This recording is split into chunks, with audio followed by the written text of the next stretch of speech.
Bismillahirrahmanirrahim. Assalamualaikum warahmatullahi wabarakatuh. Selamat pagi.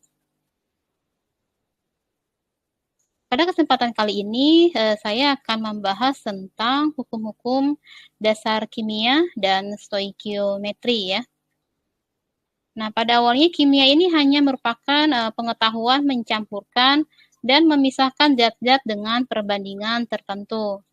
Nah, namun menurut Lavoisier menegaskan bahwa kimia itu harus disajikan secara kuantitatif, gitu ya. Nah, aspek kuantitatif dalam kimia ini dipelajari dalam stoikiometri.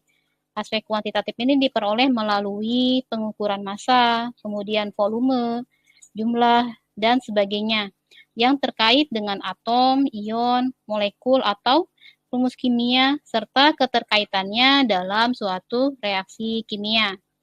Oke, sebelum kita masuk ke dalam perhitungan kimia, ada baiknya kita mempelajari terlebih dahulu tentang hukum-hukum dasar kimia. Nah, berikut ini adalah standar kompetensinya ya. Kemudian, tujuan pembelajaran kita hari ini. Inilah materi yang akan kita bahas pada kesempatan hari ini, yaitu tentang hukum kekekalan massa, kemudian hukum perbandingan tetap, hukum kelipatan berganda, hukum Gay-Lussac, dan hipotesis Avogadro. Oke, baik, kita mulai. Yang pertama yaitu hukum kekekalan massa atau disebut juga dengan hukum Lavoisier. Nah, hal ini pertama kali dikemukakan oleh Anthony Laurent Lavoisier ya, seorang ahli kimia dari Prancis yang dikenal dengan nama hukum Lavoisier atau hukum kekekalan massa. Nah, menurut Lavoisier, dalam sistem tertutup, massa zat sebelum dan sesudah reaksi adalah sama gitu ya. Jadi misalkan suatu zat A ditambahkan dengan zat B menghasilkan, misalkan di sini menghasilkan senyawa AB ya. Nah, misalkan A-nya di sini 1 gram. Nah, AB-nya misalkan 2 gram. Berarti berapa nih massa AB-nya? Ternyata massa AB-nya adalah 3 gram gitu ya. Jadi massa zat sebelum dan sesudah reaksi adalah sama. Ini kan berarti sebelumnya ya. Nah, kemudian ini adalah sesudahnya. Oke, selanjutnya. Berikut ini adalah contoh data percobaan ya, data percobaan 1, 2, dan 3, di mana PbNO3 dua kali direaksikan dengan Ki menghasilkan PbI2 dan KNO3. Kita tulis dulu persamaan reaksinya di sini. PbNO3 dua kali ya, plus Ki menghasilkan PbI2 dan KNO3 ya. Nah, ini adalah sebelum reaksi. Nah, ini sebelum reaksi ya. Sebelum reaksi ternyata masanya itu adalah berapa? 3,315 gram. Nah, kemudian setelah reaksi masanya berapa? Ya, 3,315 gram gitu ya. Jadi percobaan 1 ternyata massa zat sebelum dan sesudah reaksi sama. Kemudian percobaan 2, massa zatnya 4,97. Ternyata sesudah reaksi pun sama, 4,97 gram. Kemudian percobaan yang ketiga, massa zat sebelum reaksi itu adalah 6,630. Nah, ternyata setelah reaksi pun sama, 6,630 gitu ya. Jadi menurut Lavoisier itu adalah massa zat sebelum reaksi dan setelah reaksi itu adalah sama. Oke, contoh yang kedua. Superfosfat adalah pupuk yang mudah larut dalam air. Pupuk ini merupakan campuran antara CaH2PO4 dua kali dengan CaSO4 dengan perbandingan jumlah molekulnya 1:2. Pupuk ini dibuat melalui reaksi berikut. Ini ya reaksinya ya.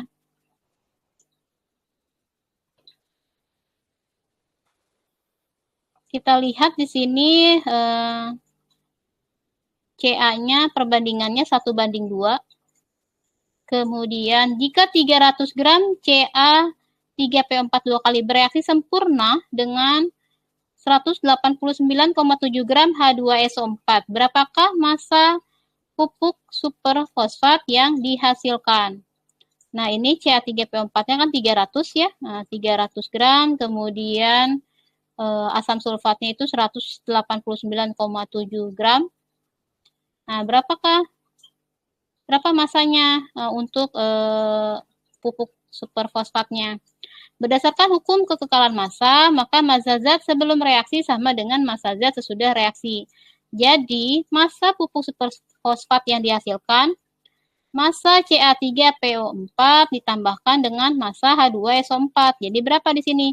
300 gram ditambah 189,7 gram. Jadi, hasilnya adalah 489,7 gram. Gitu ya. Jadi tinggal dijumlahkan saja massanya sebelum reaksi. Misalkan A ditambah B menghasilkan AB. Kemudian yang kedua yaitu hukum perbandingan tetap atau hukum Proust.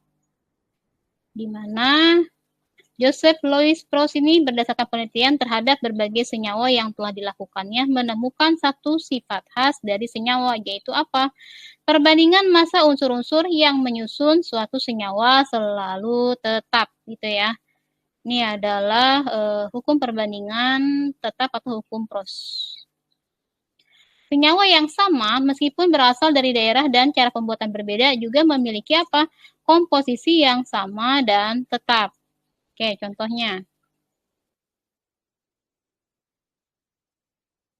Contoh di sini hasil analisis terhadap garam natrium klorida dari berbagai daerah sebagai berikut. Nah, di sini ada dari Indramayu, ada dari Madura, kemudian ada dari impor ya. Nah, buktikan jika garam-garam tersebut memenuhi hukum Proust.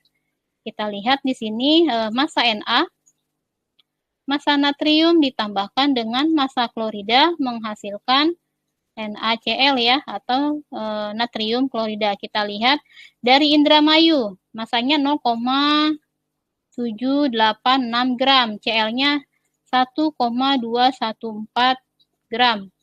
Hasilnya adalah 2 gram. Kita lihat perbandingannya.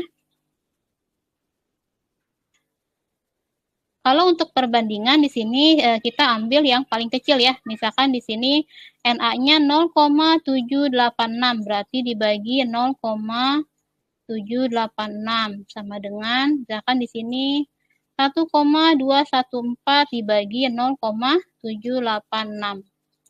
Ini kan 0,786 dibagi 0,786 kan 1 ya.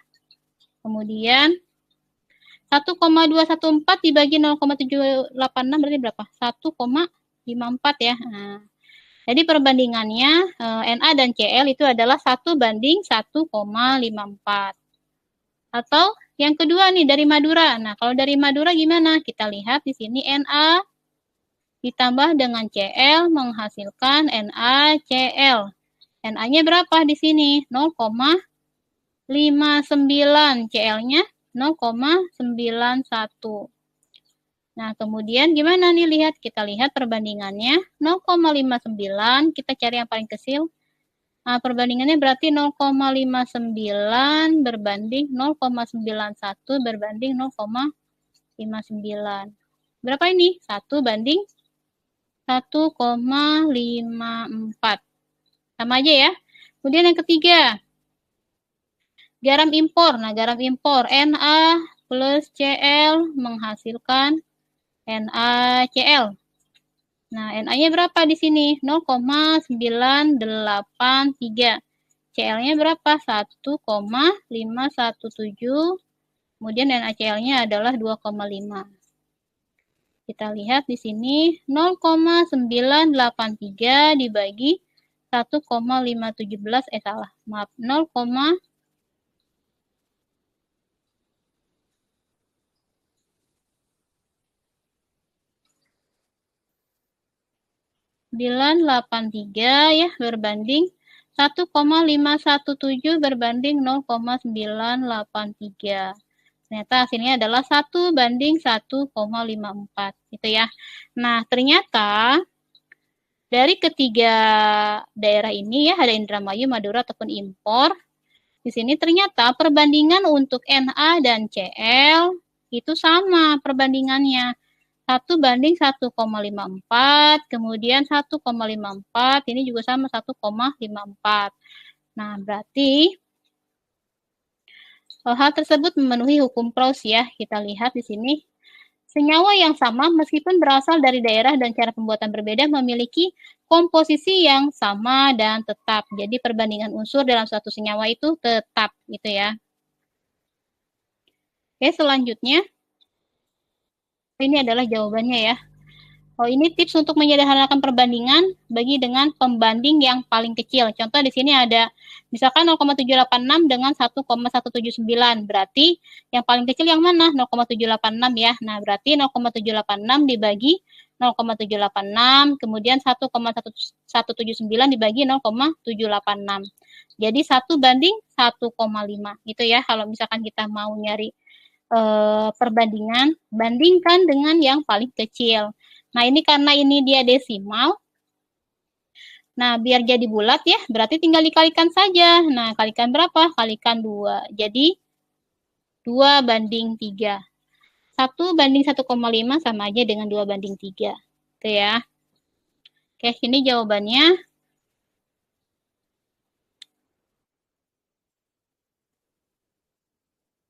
Iya, ternyata massa Na dan Cl, massa Na berbanding dengan Cl itu adalah 1:1,54. Jadi perbandingannya tetap ternyata ya. Kemudian,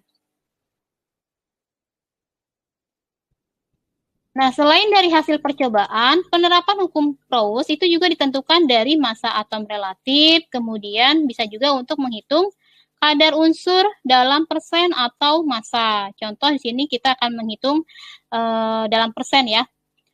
Suatu senyawa oksida besi FeO memiliki perbandingan massa besi dan oksigennya adalah 7:2. Tentukan persen massa besi dan oksigennya. Nah, ini kan kita buat dulu persamaannya. Ini ya. Fe. Fe ditambah O menghasilkan FeO ya. Nah, ini Fe plus 2 ya, dengan O2 min, berarti FeO. Misalkan perbandingannya adalah 7:2 ya. Nah, 7:2. Lalu total perbandingannya berapa? 7 ditambah 2, jadi berapa? 9.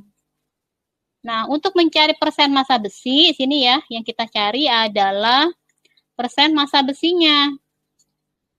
Ini, persen massa besinya. Jadi gimana cara menghitungnya? Nah, cara menghitungnya adalah AXB ya, persen A sama dengan, misalkan di sini ada suatu senyawa A, B. Berarti kalau misalkan mau cari persen dari unsurnya, berarti persen F sama dengan ini kebetulan yang dipakai adalah AR ya, tapi karena di sini hanya perbandingannya, berarti yang dipakai adalah perbandingannya. Berarti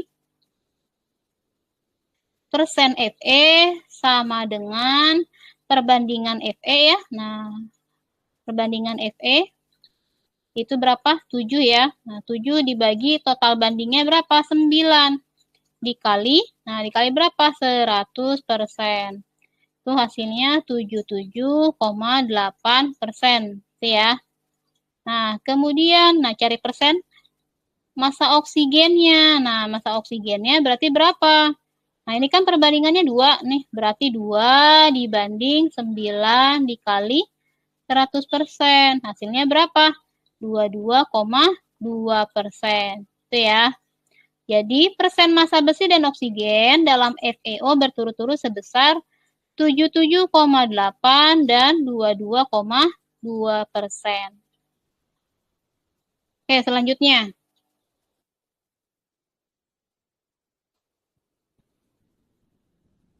Jika reaksi antara gas hidrogen dengan gas oksigen menghasilkan 18 gram uap air, berapakah massa H dan O dalam H2O? Diketahui di sini massa atom relatif H-nya 1, O-nya 16. Berarti kita mau cari massa ya di sini ya. Massa A sama dengan XAR. A per MR dikali massa AX BY gitu ya. Contohnya di sini ya, kita buat dulu persamaannya, hidrogen dan oksigen menghasilkan air. Nah, berarti gimana? Hidrogen ditambah oksigen menghasilkan H2O.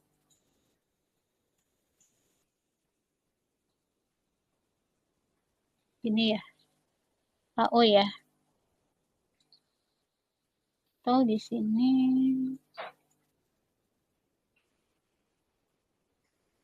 massa atom H-nya di sini berapa? Nah, kita lihat di sini massa atom H-nya, ARH-nya kan 1, ARH-nya 1 sini. Jadi kita masukkan di sini kan. Nah, masukkan. Kemudian karena jumlah atom H-nya ada 2, nih berarti tinggal dikalikan 2. Kemudian O-nya berapa? O-nya 16. Karena O-nya 1 jadi tidak usah dikalikan. Gitu ya. 2 dikali 1 berarti 2. 2 banding 16. Nah, disederhanakan jadi berapa? 2 dibagi 2, 1. 16 dibagi 2 berarti berapa? 8. Gitu ya. Jadi perbandingannya adalah 1 banding 8. Nah, karena ini kan berperbandingannya ya. Berarti molekul H2O total perbandingannya berapa? Ternyata 9. 1 ditambah 8, 9. Berarti kita mau cari apa nih? Massa H. Berarti massa atom H dibagi massa molekul H2O dikali massa senyawa H2O. Nah, iya, karena kita nggak tahu, jadi pakai perbandingan di sini. Massa atom H. Nah, atom H ini berapa tadi? 1 ya perbandingannya. Nah, perbandingannya 1. Kemudian dibagi total. Totalnya berapa? 9. Nah, totalnya 9. Nah, dikali 18 gram. 18 gramnya dari mana? Dari sini diketahui. Nah, 18 gram. Jadi 1 per 9 dikali 18. Hasilnya adalah 2 gram. Kemudian massa O. Massa O di sini atom O berapa? 8 ya. Perbandingannya kan 8. Berarti 8 dibagi total perbandingannya adalah 9 dikali 18 gram. Hasilnya adalah 16 gram. Tuh ya, jadi yang dicari ini H-nya berapa, O-nya berapa, di sini berapa? 18 gram. Ini perbandingannya 1 banding 8, di sini 9 gitu ya. Jadi kalau misalkan logikanya gini ya, tinggal dikalikan silang saja ini.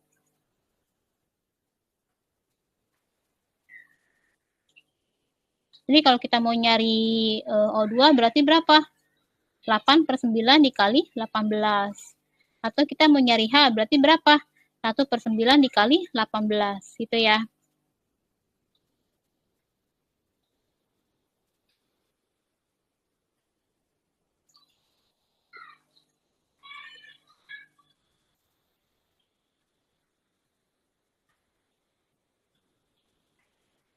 Oke, selanjutnya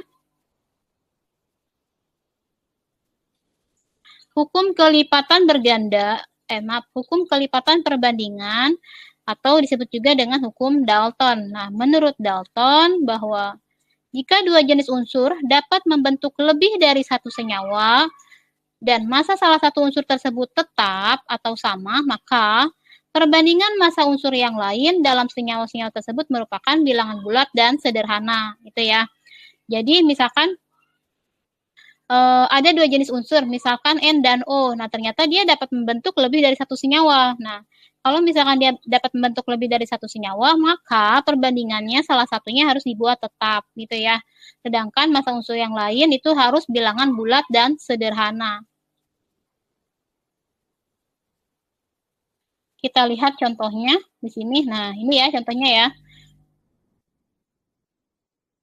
Di sini ada unsur nitrogen dan oksigen ya, N dan O ya, N dan O. Nah, ternyata N dan O ini dia bisa membentuk lebih dari satu senyawa. Seperti apa? Nitrogen monoksida, kemudian nitrogen dioksida. Ini kan beda ya senyawanya ya. Tapi unsur penyusunnya sama-sama nitrogen dan oksigen. Nah, kalau misalkan seperti ini, berarti gimana perbandingannya?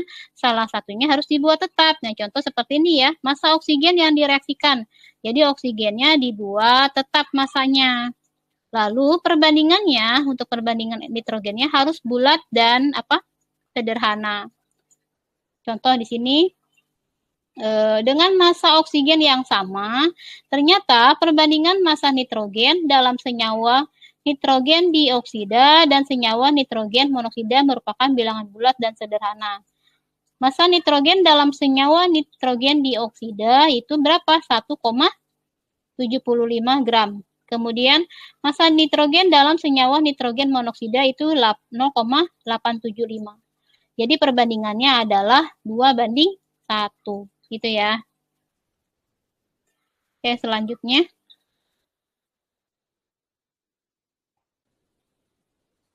Oke, selanjutnya yaitu contoh lagi ya.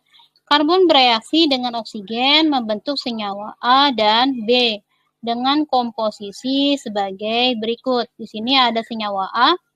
Senyawa A-nya di sini karbonnya 2,41 ya, 2,41. Kemudian senyawa B-nya 6,71. Kemudian karbon. Maaf, itu karbon ya. Kemudian oksigen. Nah, berikan lagi.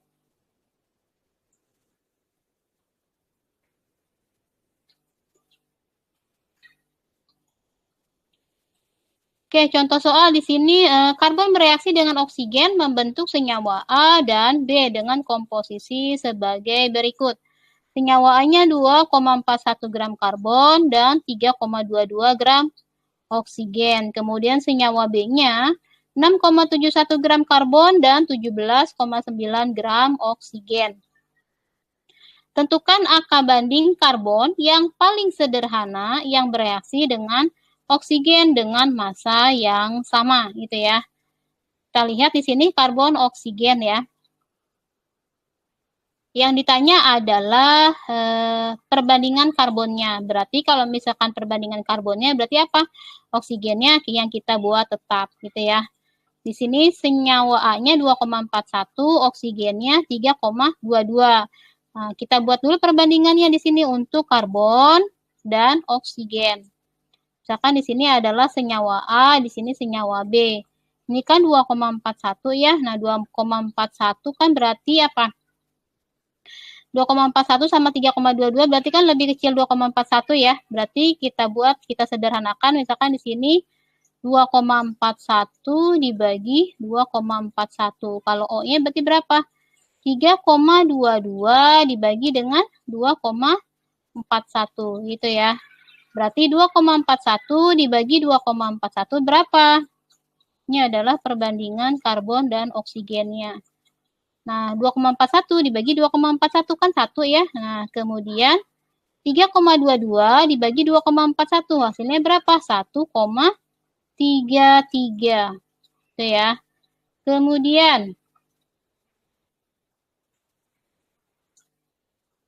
Kemudian senyawa B. Nah, senyawa B 6,71 dan 17,9. Yang paling kecil kan 6,71. Nah, 6,71 dibagi 6,71. Dan oksigennya adalah 17,9 dibagi 6,71. Berarti 6,71 dibagi 6,71 berapa? 1 ya. 1 dibandingkan 17,9 dibagi 6,71. Berarti hasilnya berapa? 2,67 gitu ya. Nah, sampai sini sebenarnya sudah selesai. Tapi karena yang ditanyakannya adalah angka banding karbon yang paling sederhana yang bereaksi dengan oksigen dengan massa yang sama. Berarti oksigennya harus dibuat tetap gitu ya. Oksigennya harus dibuat tetap. Gimana caranya? Nah, berarti dengan membagi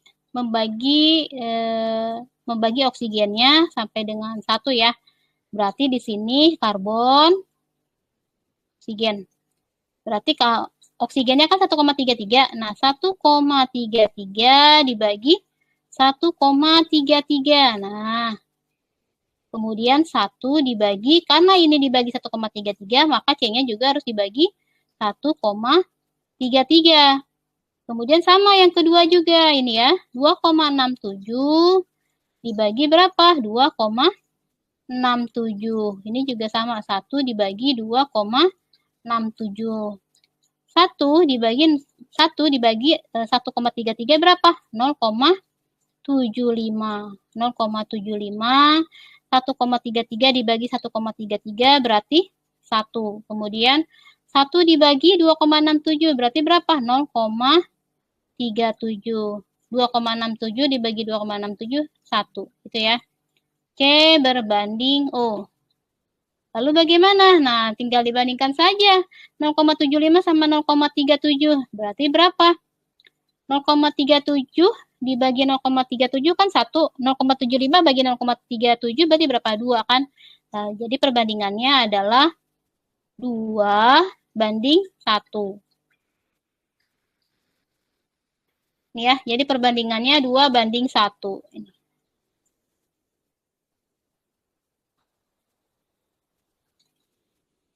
2 banding 1 ini ya, 0,75 banding 1, 0,37 banding 1. Berarti 0,37 dibagi 0,37 itu hasilnya 1, 0,75 dibagi 0,37 berarti 2. Jadi 2 banding 1. Oke, selanjutnya. Belerang es dan oksigen membentuk dua jenis senyawa. Kadar belerang dalam senyawa 1 dan 2 berturut-turut adalah 50 dan 40%. Nah, kita lihat di sini. Apakah hukum Dalton berlaku untuk senyawa tersebut? Kita lihat perbandingan massa es dan oksigen. Nah, senyawa 1 terdiri atas 50% belerang. Kalau misalkan 50%, berarti oksigennya berapa? Sisanya berapa? 50%.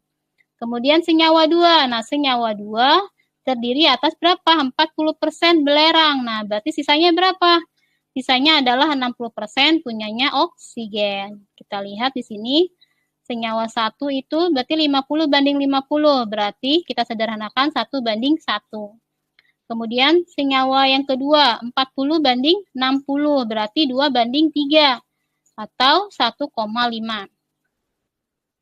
Nah, kita akan buat salah satu unsur yang sama dan membandingkan massa unsur yang satunya lagi. Jika massa S dalam senyawa 1 sama dengan senyawa 2, misalnya sama-sama 1 gram, maka massa O senyawa 1 berbanding dengan senyawa 2, berarti 1 banding 1,5. Berarti berapa? 2 banding 3. Nah, perbandingan tersebut merupakan bilangan bulat dan sederhana. Jadi, kedua senyawa tersebut memenuhi hukum Dalton.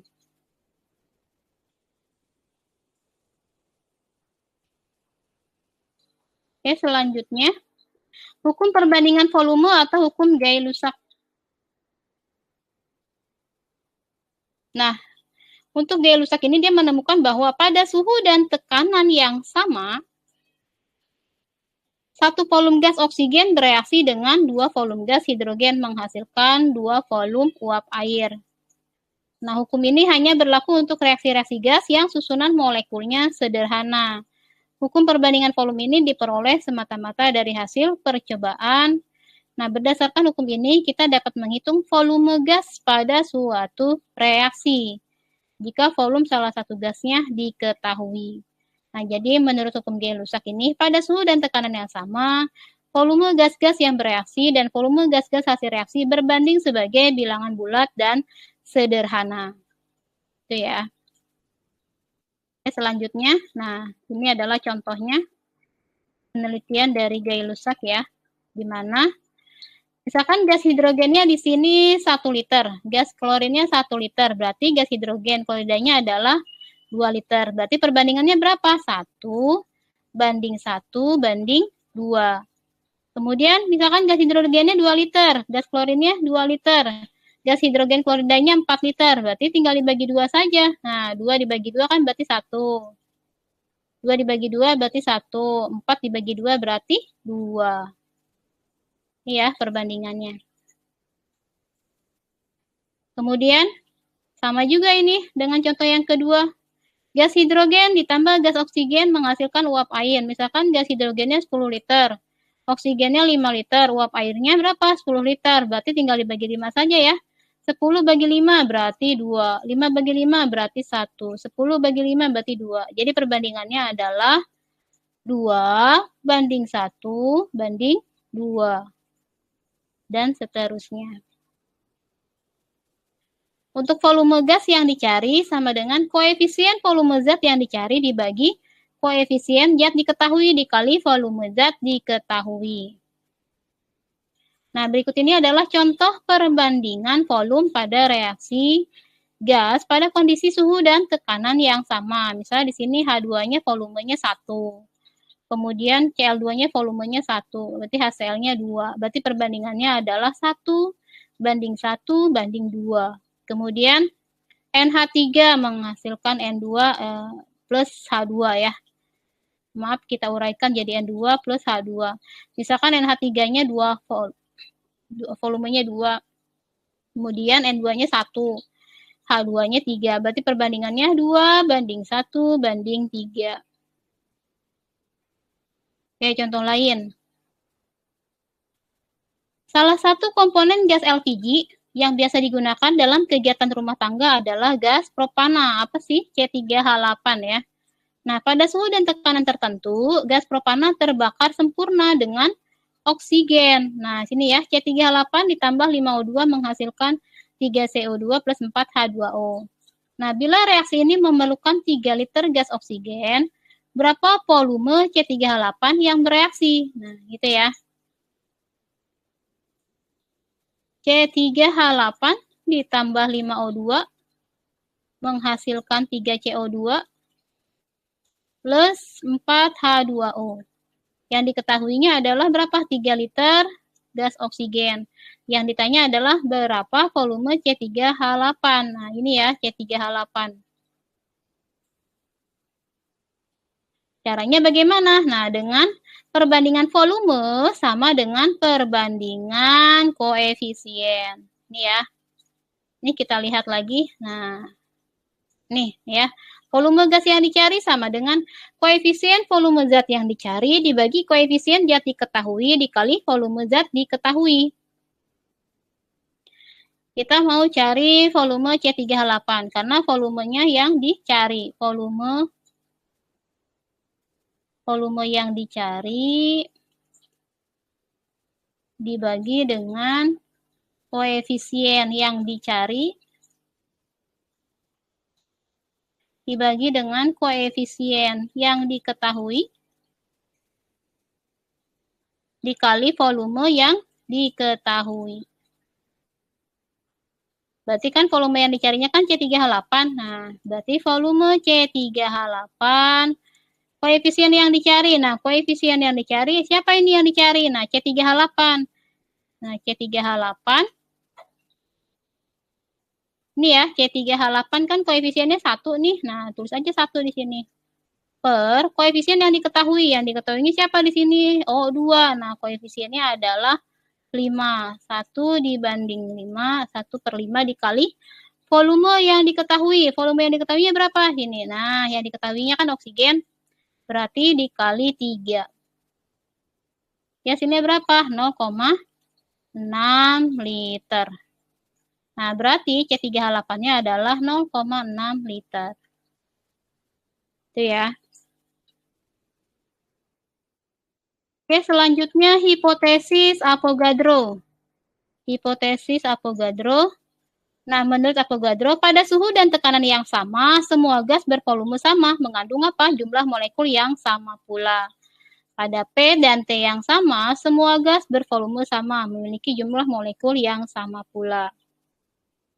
Nah, perbandingan volume gas-gas merupakan perbandingan jumlah molekul yang terlibat dalam reaksi. Ya, jadi jumlah molekul X sama per jumlah molekul Y sama dengan volume gas X per volume gas Y. Kemudian ini sama dengan yang tadi, Volume A dibagi volume B sama dengan molekul A per molekul B sama aja dengan koefisien A dibagi dengan koefisien B. Oke, contoh. Gas nitrogen dan gas hidrogen bereaksi membentuk gas amonia. Di sini ada N2 ya. N2 dan H2 menghasilkan NH3. Pada keadaan tekanan dan suhu yang sama, jika 40 mol gas nitrogen, nah berarti ini 40 mol. Berapa molekul gas hidrogen yang diperlukan dan berapa molekul gas NH3 yang dihasilkan? Yang ditanya adalah ini. Nah, ini gimana nih? N2 ditambah 3H2 menghasilkan 2NH3. Ini ya, ini yang N2-nya adalah 40 3H2 yang dicari, NH3 yang dicari. Kita lihat perbandingannya adalah 1:3:2 gitu ya. Ini dari mana perbandingannya? Dari sini. Nah, oke. Ini karena nggak ada, ditulis 1. Lalu bagaimana caranya? Nah, sama seperti yang tadi ya. Apa rumusnya tadi? Volume yang dicari sama dengan koefisien yang diketahui dibagi koefisien yang ditanyakan. Oh, salah. Balik.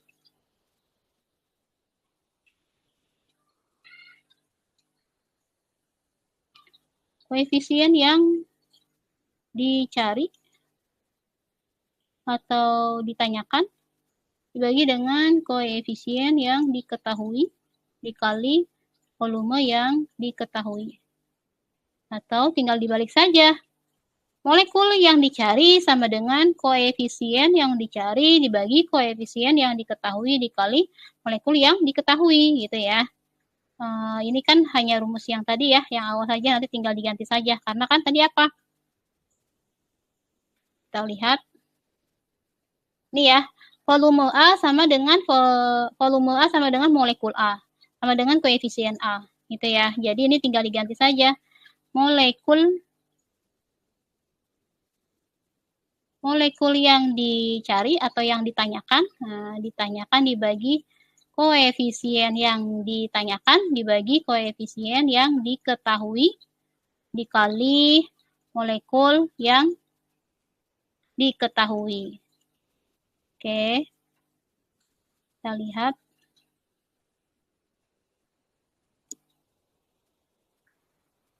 Misalkan molekul yang ditanyakannya di sini apa? H2 ya. H2. Oke, H2. Koefisien yang ditanyakan, nah H2 ya. Yang ditanyakan kan H2, berarti koefisiennya H2. Koefisiennya H2 berapa? Dibagi dengan koefisien yang diketahuinya adalah N2 dikali molekul yang diketahuinya adalah molekul N2. Berarti koefisien H2-nya berapa? 3 banding N2-nya kan 1, 3 banding 1, kemudian N2-nya berapa? N2-nya adalah 40. 3 banding 1, 3 dibagi 1 kan 3. 3 kali 40 berarti 120 molekul. Itu ya, ini ya 120 molekul. Kemudian kita mau cari NH3. Nah, NH3 berarti gimana? Koefisien NH3 ya, di sini 2. 2 dibanding koefisien N2, N2-nya adalah 1, berarti 2 dibanding 1 dikali 40, berarti berapa? 80 molekul. Gitu ya. Oke. Jadi ini hanya pakai perbandingan saja. Oke. Saya rasa cukup ya untuk pembahasan tentang hukum-hukum dasar kimia. Nanti kita akan lanjut lagi di pertemuan selanjutnya. Oke, kurang lebihnya saya mohon maaf. Saya akhiri. Billahi taufiq wal hidayah. Wassalamualaikum warahmatullahi wabarakatuh. Selamat pagi.